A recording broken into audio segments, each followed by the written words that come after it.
Hello friends, welcome to gaps classes. दोस्तों, ये हमारी इमर्जिंग ट्रेंड्स की वीडियो नंबर 4 है। इससे पहले टोटल 3 वीडियोस के अंदर कुछ कंसेप्ट्स मैंने आपको सिखाए। ये आई बटन आ रहा है वीडियो नंबर 1 का। अच्छा, ऐसा जरूरी नहीं है कि आपको सारी वीडियो सीक्वेंस में देखनी है, आप कोई भी वीडियो कभी भी देख सकते हो। और ये आई बटन आ रहा है वीडियो नंबर 2 का, किसका? इमर्जिंग ट्रेंड्स की। तो जैसा मैंने आपको बताया, टोटल 3 वीडियोस हम ऑलरेडी अपलोड कर चुके हैं। ये हमारी वीडियो नंबर 4 है। वीडियो नंबर 3 का आई बटन ये आ गया। तो 3 वीडियोस का मैंने आई बटन दे दिया, डिस्क्रिप्शन में तीनों का लिंक भी अवेलेबल है। इस वीडियो में हम वहीं से कंटिन्यू करेंगे जो लास्ट वाली वीडियो में हमने छोड़ा था। ठीक है, तो इस वीडियो में हम स्टार्ट करेंगे, दैट इज स्मार्ट सेंसर्स। हम इसमें देखेंगे स्मार्ट सेंसर्स क्या होता है। मगर वीडियो को स्टार्ट करने से पहले मैं स्वागत करना चाहूंगा आपका गैप्स क्लासेस के चैनल में।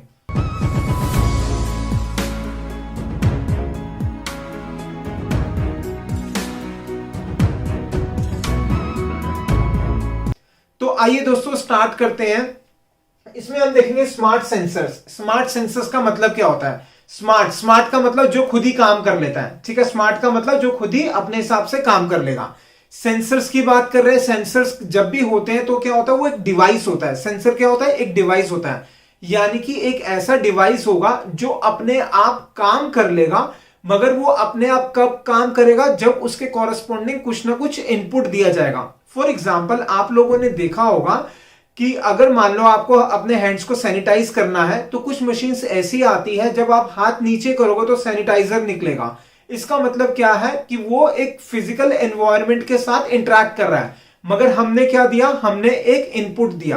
तो कैसे लिखेंगे डेफिनेशन स्मार्ट सेंसर्स की? कुछ ऐसे आपको स्पेसिफाई करनी है। Smart sensor is a device, जैसे मैंने बताया क्या है? Device that takes input. वो क्या लेगा? इनपुट लेगा। जैसे मैंने क्या बताया आपको, हाथ नीचे रखेंगे, इसका मतलब उसने इनपुट लिया। कहां से? From the physical environment. हाथ हमारा क्या है? फिजिकल है। And uses built in computing resources. और उसके बाद वो अपने उसके अंदर जो रिसोर्सेज लगा हुआ उसको यूज करेगा। क्या करेगा? यूज करेगा। किस लिए यूज करेगा? To do predefined function, जो उसको ऑलरेडी बता रखा है वो करने के लिए। जैसा क्या बताया मैंने आपको कि हमने हैंड्स नीचे करे सैनिटाइजर मशीन के नीचे, अपने आप पानी गिरेगा, सॉरी सैनिटाइज गिरेगा, और हम उसके बाद अपने हैंड्स को सैनिटाइज कर लेंगे। इसका मतलब ये हुआ, सैनिटाइज वाली क्या है? मशीन। मशीन क्या होता है? डिवाइस। तो वही लिखा है, इट इज अ डिवाइस। वो क्या ले रहा है? इनपुट ले रहा है, दैट टेक्स इनपुट। इनपुट कहां से ले रहा है? From the physical environment. और उसके बाद वो कुछ ना कुछ काम करेगा, यानी कि कोई प्रोसेसिंग करेगा।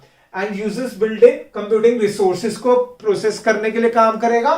टू डू किस लिए? To do predefined function. Predefined जो उसको पहले बता रखा है, भाई हाथ आएगा तो आपको सैनिटाइजर देना है। तो ये किसकी डेफिनेशन है? स्मार्ट सेंसर्स की। 1 नंबर का है, बहुत है। अगर 2 मार्क्स का है तो थोड़ा सा और लिख देंगे।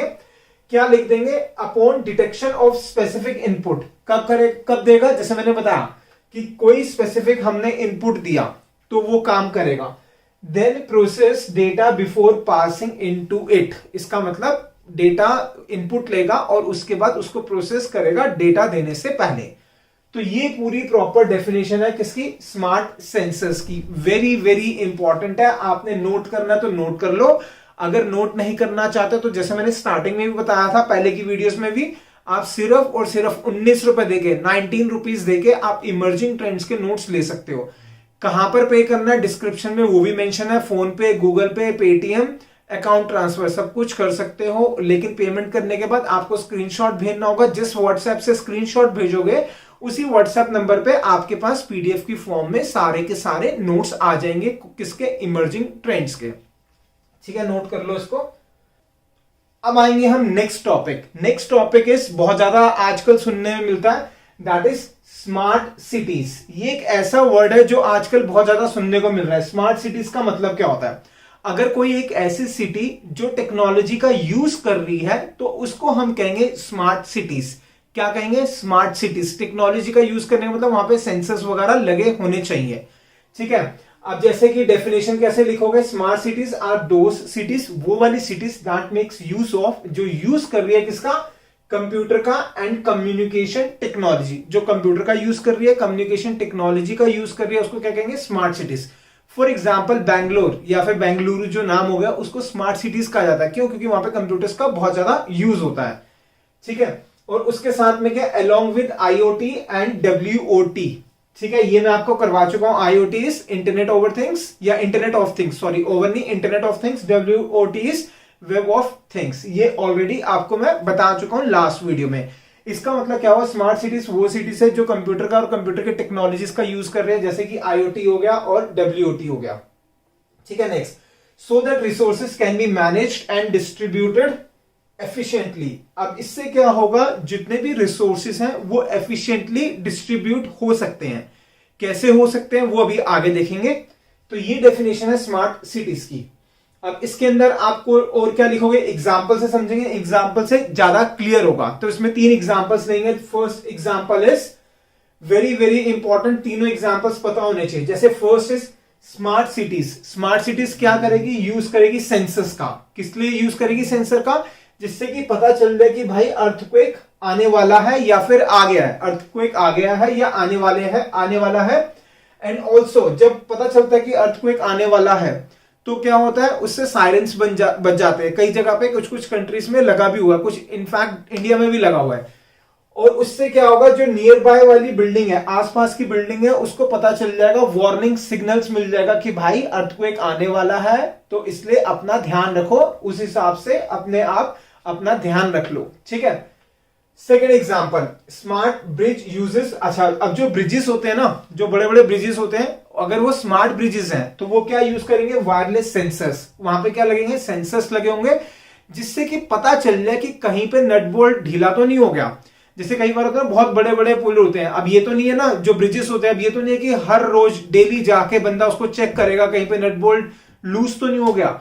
तो वहां पर क्या होता है, स्मार्ट सेंसर्स लगा दिए जाते हैं। जैसे ही कोई नट बोल्ट लूज होगा तो ऑटोमेटिकली सिग्नल आ जाएगा डिपार्टमेंट के पास, पता चल जाएगा कि इसको ठीक करो, ठीक है। वही लिखा हुआ है, smart bridge uses wireless sensors to detect any loose bolt, cable और क्रैक। ये तो नहीं कहीं पे क्रैक आ गया, इट अलर्ट्स कंसर्न अथॉरिटी, जो भी उसके कॉरस्पॉन्डिंग अथॉरिटीज होगी उसको बता देगा थ्रू किसके थ्रू, SMS, ऑटोमेटिकली SMS चला जाएगा।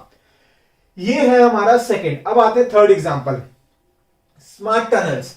टनल्स मतलब सुरंग जो होती है, ठीक है। अब वहां पर क्या होता है, अब बार बार ये तो नहीं है ना कि बंदा जाएगा या अथॉरिटीज का बंदा जाएगा, देखेगा कि टनल में कोई प्रॉब्लम तो नहीं हो रही, कोई लीकेज तो नहीं आ रही, तो बार बार जाएगा, डिफिकल्ट टास्क है, बहुत बड़ी बड़ी होती है, कितना बार चेक कर लेगा।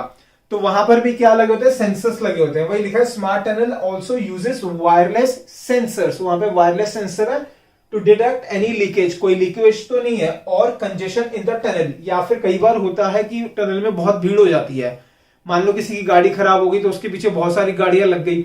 अब जब ऐसा होता है, कंजेशन होगी, तो सेंसर्स से क्या होगा, वायरलेस सेंसर्स लगे होते हैं, पता चल जाएगा अथॉरिटी को, तो वहां पे वो रास्ते को रोक देंगे, मतलब लोगों को और आगे नहीं जान देंगे जब तक वहां का रास्ता खाली नहीं होता, ठीक है। तो ये है स्मार्ट सिटीज के एग्जांपल्स। आपने नोट करना है, नोट कर लो, नहीं नोट करना चाहते, नो इश्यूज, 19 रुपीज देकर आप नोट्स परचेज कर सकते हो, ठीक है। बहुत रीजनेबल अमाउंट रखा हुआ है। अच्छा, कई स्टूडेंट्स ना ये कहते हैं कि सर हम आपको 19 रुपीज दे दे, ऐसा तो नहीं है कि हमारे साथ चीटिंग हो जाएगी। दोस्तों, हम सिर्फ 19 रुपीज चीटिंग करने के लिए नहीं बैठे। एक बार मैं बता दूं आप लोगों को, सारे नोट्स सब बना रखे हैं। अगर नहीं बना रखे होते तो ये प्रेजेंटेशंस नहीं बनाते। इन प्रेजेंटेशंस को बनाने में, पूरी वीडियोस को बनाने में, अगर आप 20 मिनट की वीडियो देखते हो तो कम से कम हमें 3 से 4 घंटे लगते हैं। तो सिर्फ हम आपके 19 रुपीज के लिए करेंगे ऐसा नहीं, ज्यादा से ज्यादा बच्चे लेंगे तो उससे ज्यादा तो हमें वैसे ही मिल जाएंगे। ये सिर्फ इसलिए है 19 रुपीज की एजुकेशन जो होती है, कहा गया है कि कोई भी जो शिक्षा है कभी भी फ्री में नहीं लेनी चाहिए। जैसे फॉर एग्जाम्पल, एक छोटा सा एग्जाम्पल दूंगा। पुराने जमाने में क्या होता था, गुरु को शिक्षा जब दी जाती तो उसके रिटर्न में कुछ गुरु दक्षिणा दी जाती थी। तो आजकल ट्रेंड क्या हो गया, थोड़ा सा चेंज हो गया, तो इसलिए नॉमिनल से अमाउंट रखा है कि कोई भी दे सके, उसको प्रॉब्लम नहीं हो, ठीक है। ये हो गया स्मार्ट सिटीज। अब आएंगे next topic is cloud computing. Exam के अंदर आएगा ही आएगा। क्लाउड कंप्यूटिंग क्या होता है, पहले मैं लेमन टर्म्स में बताऊंगा, फिर उसके बाद हम इसकी प्रॉपर डेफिनेशन देखेंगे। क्लाउड कंप्यूटिंग का मतलब होता है, जैसे फॉर एग्जांपल से समझते हैं। सपोज करो, अधिकतर आईफोन का एग्जांपल लेते हैं। आईफोन में क्या होता है कि अगर कोई मान लो फोटोज है, वीडियोज हैं, मुझे अपने मोबाइल में सेव नहीं करनी तो मैं क्लाउड में सेव कर दूंगा। क्लाउड का मतलब एक ऐसी जगह है जहां पर मैं अपने डेटा को स्टोर कर दूंगा, जिससे कि जब मेरे को रिक्वायरमेंट हो मैं उसको वहां से यूज कर सकूं। मतलब कि मेरा फोन की जो मेमोरी है वो भी यूटिलाइज नहीं हो और कहीं और पड़ा हो, that is called as cloud. Cloud का मतलब कहीं और चीज पड़ी हुई है, उसका आप यूज कर पा रहे हो अपने सिस्टम में, ठीक है, that is called as cloud computing layman terms में। तो ये क्या है, आजकल सबसे ज्यादा ये चल रही है, तो इसलिए क्या हो गया, is an emerging trend in the field of, किसकी फील्ड में, that is IT, information technology की फील्ड में इमर्जिंग ट्रेंड है, सबसे ज्यादा क्लाउड कंप्यूटिंग यूज हो रहा है, ठीक है। Next, in cloud computing computer based services are delivered over the internet. इसका मतलब कंप्यूटर बेस्ड सर्विसेज दी जाती है किसके थ्रू, इंटरनेट के। वही कहने का मतलब वही है, सिंपल सी अब मैं लेमन लैंग्वेज में सिखाता हूं। सपोज करो आपको वर्ड की फाइल ओपन करनी है, आपके सिस्टम में एमएस वर्ड नहीं है, तो कैसे ओपन करोगे? तो क्या होगा, आपको सिस्टम में ऑफिस को इंस्टॉल करना होगा, आप नहीं करना चाहते या फिर वो महंगा है, तो आप क्या करोगे, जैसे आप गूगल पे ओपन करोगे, जीमेल पे, तो वो ऑटोमेटिकली ओपन कर देगा। क्यों? क्योंकि वो क्लाउड पे स्टोर है, ठीक है। सर्विसेज जो है consist of software, hardware, databases and storage. This is very very important. अब मान लो कोई सॉफ्टवेयर है, फॉर एग्जांपल पाइथन है, पाइथन मेरे को अपने सिस्टम पे इंस्टॉल करना है तो मैं कर सकता हूं। अब ये मान के चलो पाइथन ना बहुत महंगा सॉफ्टवेयर है, वैसे तो पाइथन फ्री है, एग्जांपल ले रहा हूं, मान लो पाइथन बहुत महंगा सॉफ्टवेयर है, बहुत भारी सॉफ्टवेयर है। अगर मैं अपने सिस्टम पे उसको इंस्टॉल करूंगा तो बहुत ज्यादा मेमोरी लेगा। अगर मैं को इंस्टॉल करना है तो मुझे खरीदना पड़ेगा, एज्यूम कर रहा हूं कि महंगा है, तो क्या करना पड़ेगा, खरीदना पड़ेगा। तो क्लाउड क्या कहता है, भाई आपको ना खरीदने की जरूरत नहीं है, आप हमसे सर्विसेज लो, कुछ पैसे दो और डायरेक्टली इंटरनेट से हमारे सिस्टम पे पड़ा आप डायरेक्टली यूज कर लो। ना ही मेरे को इंस्टॉल करना, ना ही मेरे को बहुत ज्यादा पैसे देने, ना ही मेरी मेमोरी वेस्ट होगी, और मैं थोड़ा सा पैसा खर्च करूंगा और उसके बाद मैं उसको यूज कर लूंगा कहां पर, कहीं और पड़ा हुआ है, इंटरनेट के थ्रू यूज कर लूंगा, दैट इज क्लाउड कंप्यूटिंग। तो ये वही लिखा हुआ है, सर्विसेज कंसिस्ट ऑफ सॉफ्टवेयर, उसके अंदर सॉफ्टवेयर आता है, हार्डवेयर आता है, डेटाबेसेस, स्टोरेज एक्सेट्रा, ठीक है। Next, resources provided by companies. अब जो कंपनी रिसोर्सेज देगी उसको क्या कहा जाएगा, क्लाउड सर्विस प्रोवाइडर। जैसे फॉर एग्जांपल इंटरनेट जो प्रोवाइड करता है उसको कहते हैं आईएसपी, इंटरनेट सर्विस प्रोवाइडर। यहां पर क्या है, जो क्लाउड की सर्विस देगा उन कंपनीज को क्या कहा जाएगा, क्लाउड सर्विस प्रोवाइडर्स। अब ऑब्वियसली कोई सर्विस देगा तो कुछ चार्ज करेगा, तो वही लिखा and they charge for services as pay, मतलब कि वो चार्ज करेगा service as pay, as per uses basis, मतलब कि जितना आप यूज करोगे उसके हिसाब से वो चार्ज करेगा। अब जैसे मान लो 10 सॉफ्टवेयर हैं, मेरे को 10 के 10 सॉफ्टवेयर यूज करने हैं, आपको सिर्फ 5 करने हैं, ठीक है, आपको 5 करने, मेरे को 10 के 10 करने हैं, तो मैं 10 के हिसाब से पेमेंट करूंगा, आप 5 के हिसाब से पे करोगे। तो ये वही लिखा हुआ है, जितना आप यूज करोगे उस हिसाब से पे होगा, जैसे कि आप इलेक्ट्रिसिटी यूज करते हो सेम चलेगा। तो दिस इज क्लाउड कंप्यूटिंग। लेकिन इतने पार्ट से मार्क्स कई बार ना 3 मार्क्स 4 मार्क्स का आएगा तो एक्स्ट्रा लिखना पड़ेगा। तो वही है, through cloud computing a user can run a bigger application. अब क्लाउड कंप्यूटिंग से क्या होगा, बड़ी बड़ी एप्लीकेशन रन कर सकता है क्लाइंट, और process a large amount of data, और बहुत सारा डेटा को प्रोसेसिंग करनी होती है वो भी कर सकता है, without having the required storage. और आपको अपने सिस्टम पे स्टोर भी नहीं करना और प्रोसेस भी नहीं करना आपके अपने सिस्टम पे, वही लिखा personal computer, as long as, जब तक आप अपने सिस्टम से इंटरनेट से कनेक्ट हो। तो इसका मतलब आप बहुत सारा डेटा प्रोसेस करना है, कर सकते हो, बहुत सारा कुछ ना कुछ काम करना है, स्टोर करना है, कर सकते हो, मगर आपको किससे कनेक्ट होना होगा, इंटरनेट से, ठीक है। Next, cloud computing offer cost effective on demand resources. वही लिखा हुआ है, ये क्या हो गया, कॉस्ट इफेक्टिव हो गया, ऑन डिमांड रिसोर्सेस हो गया। इसका मतलब बहुत सस्ता हो गया। क्यों सस्ता हो गया, अगर मेरे को एक सॉफ्टवेयर लेना है जो 1 लाख रुपए का आता है, मैं नहीं उतना अफोर्ड कर सकता, तो क्लाउड वाली कंप्यूटिंग जो सर्विसेज प्रोवाइड करता है वो कहेगा ठीक है भाई, हम आपसे ना 1 महीने के 1000 रुपए लेंगे, आपको इंटरनेट से कनेक्ट करना और हमसे यूज कर लो ऑनलाइन। तो वही दिया हुआ है, ऑन डिमांड रिसोर्सेज, मतलब जैसी मेरे को रिक्वायरमेंट होगी तो मैं उसको यूज करूंगा। अब इसके आगे वही लिखा हुआ है, a user can avail resources, user resources को अवेल कर सकता है, that are required from the cloud at very reasonable cost. Simple है, कॉस्ट इफेक्टिव हो गया, इसका मतलब यूजर जब यूज करना चाहेगा तो उसको बहुत सस्ता पड़ेगा, ठीक है, right. This is the definition of cloud computing. अब आएंगे हम next is types of cloud computing services. ध्यान देना, ये किसके टाइप है? क्लाउड कंप्यूटिंग सर्विसेज के टाइप है। और ना टाइप्स ऑफ क्लाउड भी होता है, क्लाउड कंप्यूटिंग भी होता है। यहां पे सर्विसेज की बात कर रहा हूं। अगर आप देखोगे, हो सकता है एनसीईआरटी में तो नहीं है, किसी दूसरी बुक को रेफर करोगे तो पब्लिक क्लाउड कंप्यूटिंग बताएगा, प्राइवेट क्लाउड कंप्यूटिंग बताएगा। लेकिन जब सर्विसेज की बात आएगी तो ये उसकी बात नहीं कर रहा, प्राइवेट पब्लिक की बात नहीं कर रहा, सर्विसेज इज डिफरेंट। इसके अंदर 3 चीजें पढ़ेंगे। कौन कौन सी चीजें पढ़ेंगे? हम 3 चीजें पढ़ेंगे। पहले मैं सबकी शॉर्ट फॉर्म लिखूंगा, IaaS, PaaS and the last one is SaaS। First word तीनों में IPS है तो इनका नाम कुछ और होगा, बाकी लास्ट के तीनों कैरेक्टर सेम है तो सेम होगा। कहने का मतलब ये इसकी ना फुल फॉर्म है तीनों की, तो याद कैसे रहेगा? IPS याद रखना, IPS ऑफिसर्स होते हैं, IPS, ठीक है। लास्ट में AAS है। अब IaaS की फुल फॉर्म क्या है? I का मतलब है इंफ्रास्ट्रक्चर, तो ये क्या होगा? Infrastructure as a service. याद कैसे रहेगा? हम क्या पढ़ रहे हैं? Types of cloud computing services. तो ये क्या हो गया? एज अ सर्विस कॉमन है हर एक के अंदर। I से इंफ्रास्ट्रक्चर, P से प्लेटफॉर्म, P का मतलब platform, and the last one is SaaS is software as a service. तो हम ये 3 पढ़ेंगे, स्टार्ट करेंगे IaaS से। पहले आप इसको नोट कर लो।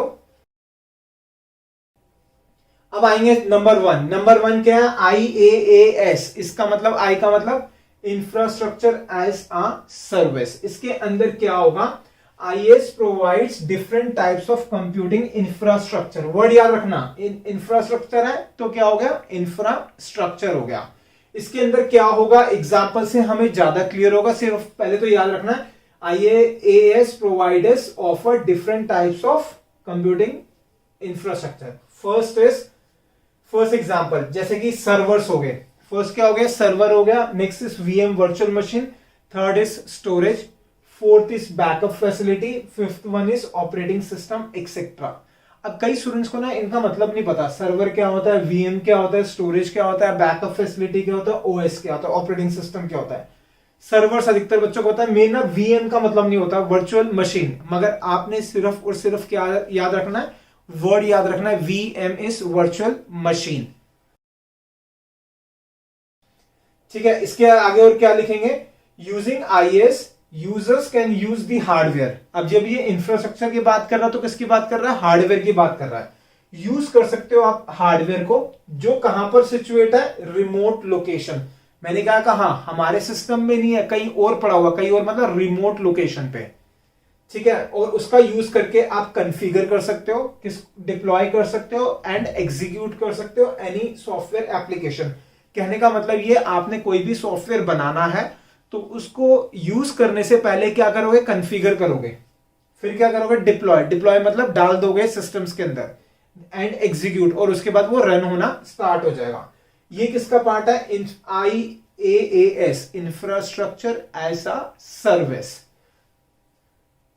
ठीक है, अब इसके अंदर और क्या लिखेंगे? User can save lot of cost. ये तो कॉस्ट तो हर जगह डाल देना, कॉस्ट इफेक्टिव है। क्यों? क्योंकि ऑब्वियसली जो चीज आपके पास है उसको आप यूज करोगे तो आपको खरीदना पड़ेगा।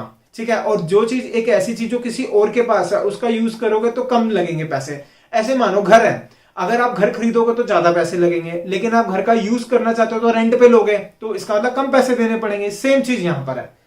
तो ये वही चीज लिखी है जो पहले लिखा हुआ है। ठीक है, तो मैं इसको एक्सप्लेन नहीं कर रहा। अब इसके बाद that is user does not have to buy software. ना ही यूजर को सॉफ्टवेयर लेना, ना ही उसको हार्डवेयर लेना, और उससे क्या होगा? उसके पैसे बच जाएंगे। किसमें पैसे बच जाएंगे? अगर वो सॉफ्टवेयर लेगा, हार्डवेयर लेगा, तो इसका मतलब क्या करना पड़ेगा? सेटअप करना पड़ेगा, मेंटेन करना पड़ेगा, सिक्योरिटी ध्यान देनी पड़ेगी। उस सब के झंझट ही नहीं। अगर आप कोई भी चीज खरीदते हो तो इसका मतलब उसका ध्यान आपको रखना पड़ता है। तो यहां पर कुछ है ही नहीं ऐसा। ठीक है, नेक्स्ट इज पास, PaaS। इसका क्या मतलब क्या हो गया? Platform as a service. आप क्या यूज करोगे? Platform as a service. ठीक है, इसमें क्या आ गया? पास प्रोवाइड्स अ प्लेटफॉर्म और एनवायरमेंट। ये क्या देगा? आपको प्लेटफॉर्म देगा, एनवायरमेंट देगा, जिससे कि आप डेवलप कर सको और क्या कर सको? टेस्ट कर सको, डिलीवर कर सको सॉफ्टवेयर एप्लीकेशन। अगर मैं आपको कहता हूं मेरे को ना एक सॉफ्टवेयर बना के दो, तो उसके लिए क्या करना होगा? सॉफ्टवेयर आप बनाओगे। अब उसको टेस्ट करना है, बनाना है तो मतलब सॉफ्टवेयर चाहिए, कोई ना कोई लैंग्वेज चाहिए, उसकी हेल्प से बनेगा, तो उसको बनाना है, उसके बाद उसको टेस्ट करना है, उसके भी टेस्ट करने की भी बहुत सारी चीजें होती है, तो वो सब चीजें चाहिए होगा। लेकिन PAAS में रिक्वायरमेंट नहीं है, कहता है कहीं और पड़ा हुआ आप डायरेक्टली यूज कर लो। ठीक है, next, a user can install, user install कर सकता है एंड एग्जीक्यूट एन एप्लीकेशन, किसी भी एप्लीकेशन को इंस्टॉल भी कर सकता है, यूज भी कर सकता है without worrying about the infrastructure and their setup, ना ही उसको टेंशन बिल्कुल ही नहीं लेनी किस चीज की, एनवायरमेंट कैसे सेट करेंगे, चीजों को कैसे सेट करेंगे, कोई टेंशन नहीं लेनी। ठीक है, और इसके आगे हम क्या लिखेंगे, एग्जाम्पल दे देते हैं। एग्जाम्पल तो लिख ही देना, that is very very important, example देना ही देना हमें। तो एग्जाम्पल में हमने दे दिया, suppose we have created a web application, मान लो मैंने एक एप्लीकेशन बनाया, एक ऐप बनाई, किसकी हेल्प ली, MySQL एंड पाइथन की। अगर आप ध्यान दो, अगर आपको MySQL की कुछ प्रैक्टिस करनी है, सिस्टम पे आपका होना चाहिए तभी कर पाओगे, पाइथन की प्रैक्टिस करनी है आपके सिस्टम पे होना चाहिए तभी कर पाओगे। तो उसकी हेल्प से अगर आपने कोई एप्लीकेशन बनानी है तो आपने बना दी, उसके बाद to run this application online, जब आपको उस एप्लीकेशन को रन करना है ऑनलाइन, उसके लिए आपको चाहिए एक अपाचे सर्वर। इसका मतलब क्या चाहिए, अपाचे सर्वर। ठीक है, अब ये थोड़ा सा ना आपके लिए ऊपर से जाने वाला है, तो मैं लेमैन लैंग्वेज में बताऊंगा। आपने कोई सॉफ्टवेयर बनाया किसी भी लैंग्वेज से, तो मैंने यहां पे एग्जांपल लिया MySQL एंड पाइथन से। अब आपको वो सॉफ्टवेयर जो आपने बनाया उसको क्या करना है, आपको रन करना है, ऑनलाइन रन करना है। तो ऑनलाइन जब रन करना होगा तो उसके लिए ना आपको एक सॉफ्टवेयर चाहिए, एक सर्वर चाहिए, that is called as Apache server. या तो आप अपाचे सर्वर खरीदो, अगर आप कहते हो कि नहीं ये तो बहुत महंगा है मैं नहीं खरीदूंगा, तो वो कहेगा ठीक है ना, क्लाउड कंप्यूटिंग के अंदर एक ऑप्शन है पास की, वो आपको दे देगा, ले भाई तू यूज कर ले, कुछ पैसे दे दियो, सिंपल सी चीज है। तो वही लिखा हुआ है, और उसके अंदर क्या होगा, क्लाउड के अंदर SQL, MySQL and Python installed होगा।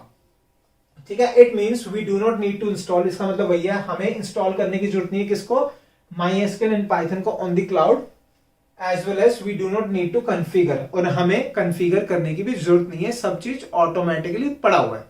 ठीक है, ये आ गया पास। एंड द लास्ट इज, अब और क्या लिखेंगे, ये लिखेंगे यूजर हैज, अच्छा उसके साथ साथ आपका पूरा कंट्रोल है, आप पूरी एप्लीकेशन के ऊपर आपका कंट्रोल है, जबकि सर्वर आपके सिस्टम पे नहीं है, कहीं और पड़ा हुआ है। लेकिन अगर आपने किसी चीज को डिलीट करना है, नई चीज ऐड करना है, तो आप कर सकते हो, तो आपका पूरा कंट्रोल है। ठीक है, ये हो गया हमारा पास। And the last one is, कौन सा बताया था मैंने, IPS, यानी कि एस मतलब सॉफ्टवेयर एज अ सर्विस। अब आप सॉफ्टवेयर को यूज कर सकते हो एज अ सर्विस। ठीक है, जैसे मैंने आपको बताया, अब सपोज मैं आपको ना एक मेल करता हूं वर्ड डॉक्यूमेंट में, वर्ड की फाइल है, और आपके सिस्टम में वर्ड होना चाहिए तभी आप ओपन कर सकोगे। लेकिन अगर आप गूगल से डायरेक्ट ओपन करोगे ना तो ओपन हो जाएगा, क्यों, क्योंकि ना वहां पर क्या है, क्लाउड में एक सॉफ्टवेयर पड़ा हुआ है, उसका आप यूज कर रहे हो, तो ये भैया software as a service. SaaS gives on demand access, क्या करेगा, जब आप डिमांड करोगे तब आपको एक्सेस देगा to application software. Application software का मतलब होता है जो पर्टिकुलर किसी चीज के लिए बनाओ, that requires a licensing and subscription in order to use, जिसके लिए आपको लाइसेंस लेना पड़ेगा या सब्सक्रिप्शन लेना पड़ेगा यूज करने के लिए। लेकिन क्लाउड कंप्यूटिंग यूज कर रहे हो जिसमें कौन सी सर्विस है हमारी, SaaS, वो कहेगा नहीं जी भाई आपको लेने की जरूरत नहीं है, हमने खरीद लिया, अब हमारे इंटरनेट से हमारे ही सिस्टम पे उसको एक्सेस कर लो। एग्जाम्पल से ज्यादा क्लियर होगा, क्योंकि ये जनरली जो एग्जाम्पल है ना बच्चे यूज करते ही हैं। व्हाइल यूजिंग गूगल डॉक, जैसे आप गूगल यूज करते हो, गूगल का डॉक यूज करते हो, इसमें ऑफिस खुल जाता है। माइक्रोसॉफ्ट ऑफिस 365 आजकल क्या है, जैसे MS ऑफिस होता है ना, उसकी जगह माइक्रोसॉफ्ट ऑफिस 365 आया हुआ है, यानी कि कुछ पैसे दोगे इंटरनेट से डायरेक्ट यूज कर पाओगे। Dropbox etcetera, in order to edit a document we use SaaS from cloud, आप क्या यूज कर लोगे, SAS, सिंपल। ठीक है, ये है हमारा थर्ड सर्विस। और लास्ट में क्या है, यूजर इज नॉट कंसर्न, नहीं है कैसे इंस्टॉल करना है, कैसे कॉन्फ़िगर करना है, और ना ही उसको कोई सब्सक्रिप्शन लेने की जरूरत नहीं है, मतलब कि सब्सक्रिप्शन जो है वो इसका पे करेगा, पूरे का पूरा सॉफ्टवेयर खरीदने की जरूरत नहीं है। ये है SaaS का example, software as a service. तो हमने 3 देखा क्लाउड कंप्यूटिंग के 3 टाइप की सर्विसेज। IPS, I मतलब infrastructure as a service, P का मतलब platform as a service, S का मतलब सॉफ्टवेयर एज अ सर्विस। ठीक है, अब है एक इंपॉर्टेंट पॉइंट, इंडिया ने भी ना, इंडियन गवर्नमेंट ने भी एक क्लाउड की एक सर्विस निकाल रखी है जिसका आप यूज कर सकते हो, मतलब अपने डेटा को स्टोर करना चाहो तो क्लाउड पे स्टोर कर सकते हो। ठीक है, उसका नाम है नेम्ड एज मेघा राज, और अगर आपने एक्सेस करना तो यहां से एक्सेस कर सकते हो। चांसेस कम है एग्जाम में, हाँ 1 मार्क्स में आ सकता है कि नेम बताओ, कौन सा नेम बताओ जो इंडियन गवर्नमेंट ने बना रखा है क्लाउड का। तो ये तो हमने देख लिया कौन सा, क्लाउड कंप्यूटिंग का। दोस्तों ध्यान देना, नेक्स्ट जो टॉपिक पढ़ना है वो हमें पढ़ना है ग्रिड कंप्यूटिंग। एक हमारा टॉपिक रह गया अभी ग्रिड कंप्यूटिंग, और एक रह जाएगा ब्लॉकचेन। ग्रिड कंप्यूटिंग समझ में आएगा तभी ब्लॉकचेन समझ में आएगा, दोनों आपस में इंटर रिलेटेड है। और एक बार फिर से बता दूं, गैप्स क्लासेस के अगर आपको नोट्स लेने, नंबर हमारा फ्लैश होता है, कॉल करके व्हाट्सएप करके इंफॉर्मेशन ले सकते हो। 19 रुपीज यानी कि मात्र 19 रुपए देके आप नोट्स ले सकते हो। और साथ साथ में अभी तो आप 11th क्लास हो, एग्जाम्स होने वाले हैं, ऑल द वेरी बेस्ट। और साथ साथ में सब स्टूडेंट से रिक्वेस्ट है, जैसे आप क्लास 12th में जाओ प्रीमियम कोर्स जरूर ले लेना। अगर आपका टारगेट 70 to 80% से ऊपर का है तो प्रीमियम कोर्स के लिए जरूर एनरोल करना। अदरवाइज अगर आप सोचते हो 70% 80% के बीच में आगे खुश हो, तो यूट्यूब पे हमारी फ्री वीडियोस होगी, उसको फॉलो कर लेना, उतने मार्क्स आ जाएंगे। लेकिन हम स्ट्रांगली रिकमेंड करते हैं कि टारगेट बड़ा लेके चलो, बड़ा सोचो और बड़ा ही होगा। तो दोस्तों जो 2 टॉपिक रह गए, grid computing and cloud, and last topic is blockchain, ये दोनों हम करेंगे नेक्स्ट वाली वीडियो में। नेक्स्ट वीडियो कौन सी देखनी है, आपको चैनल को सब्सक्राइब करना है, जैसी वीडियो अपलोड होगी नोटिफिकेशन आ जाएगा। और हो सकती है कि ऑलरेडी हमारी वीडियो अपलोड हो चुकी हो जब आप देख रहे हो, तो लास्ट में वीडियो जैसी खत्म होगी लास्ट में थंबनेल आएगा, उस पर क्लिक करना और नेक्स्ट वाली वीडियो को आप देख सकोगे। नेक्स्ट में क्या करना है, ग्रिड कंप्यूटिंग, एंड साथ में कौन सा करना है, ब्लॉकचेन। मिलेंगे हम नेक्स्ट वीडियो में। Thank you so much for watching the video of gaps classes.